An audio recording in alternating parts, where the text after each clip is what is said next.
Gracias a todas y a todos. Nancy Flores, de la revista Contralínea.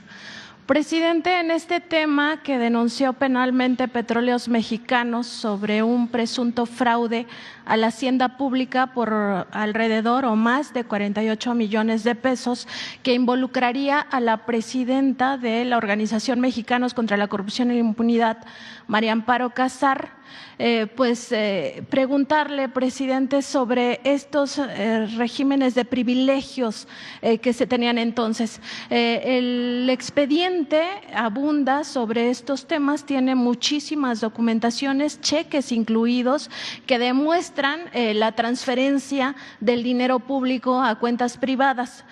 Aquí la mecánica que se estaría denunciando de este fraude continuado se da porque esta pensión se gestiona por puño y letra de la señora María Amparo Casar.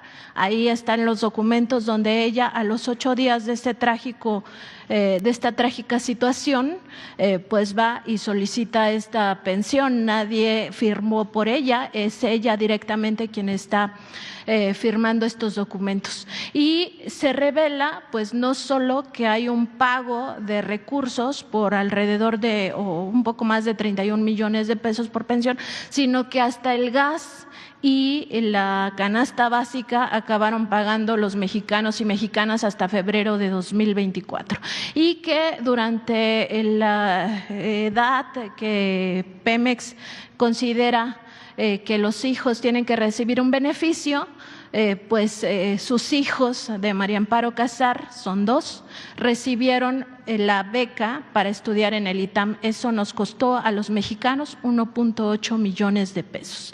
En este caso, presidente, queda claro que hay personas digamos, estos grupos de presión que dicen que luchan, que combaten la corrupción, que combaten la impunidad, y por otro lado se sirven con la cuchara grande. En aquella época esto ocurrió, 7 de octubre, el suicidio. 15 de octubre ella gestiona esta pensión. El 15 de octubre ya se sabía que esto fue un suicidio porque los primeros peritajes lo apuntaban de esta manera, y ellos mismos se sirven con esta cuchara grande y al mismo tiempo denuestan este sistema humanista llamándole populismo.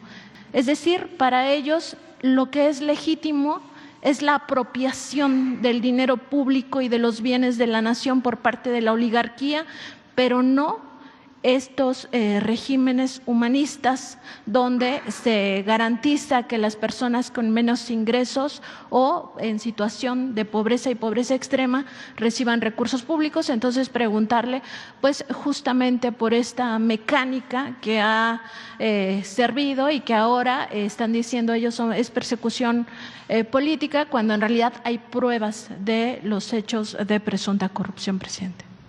Bueno, mira, en todos los casos de corrupción hay que denunciar, sean grandes o sean pequeños,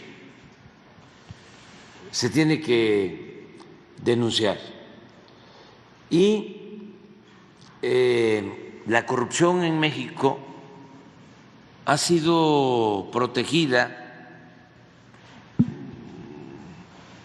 abrazada por un régimen de simulación, de mucha hipocresía. Por algo no hay que dejar de estudiar el Porfiriato, porque ahí se define con mucha claridad el régimen que todavía no acaba de desaparecer.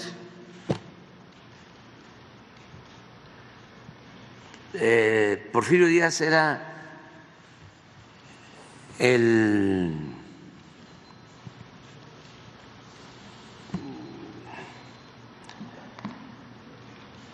jefe, el creador, el líder de la simulación.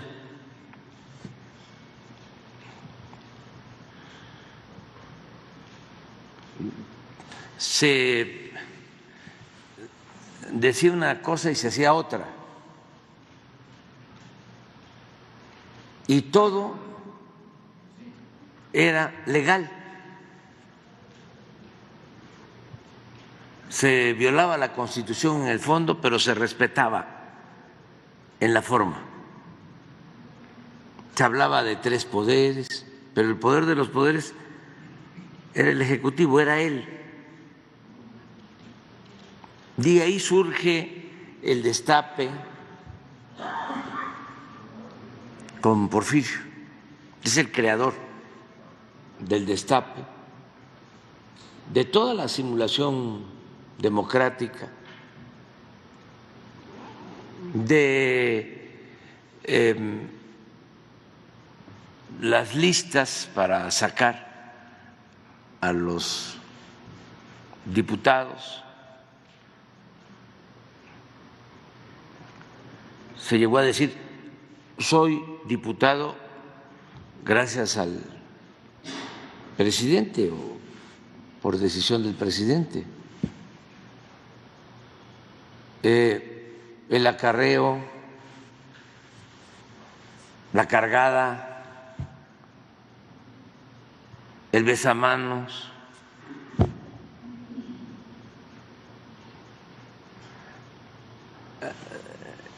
es tan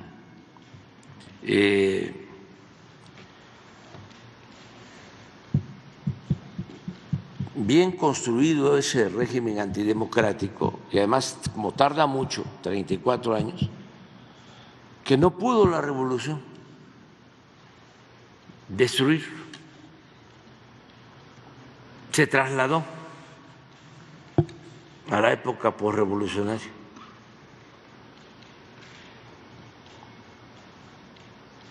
Se avanzó con la revolución, desde luego, en el terreno económico y sobre todo en lo social. La Revolución Mexicana es lo más avanzado que hay en cuanto a justicia social. Pero en términos políticos, Nancy Flores no quita el dedo del renglón. Sigue denunciando esos actos descarados de corrupción de aquella representante de Mexicanos a favor de la corrupción, María Amparo Casar. Son unos cínicos, hipócritas, mentirosos, traidores, saqueadores. Hay que denunciarlos, hay que exponerlos, hay que difundir estos informes que se dan, que se presentan en la mañanera. Hay que hacerlo porque no debemos de permitir que esos traidores a la patria sigan saqueando nuestros bienes, sigan robándose, chupando del erario público, chupando y acabando con Pemex.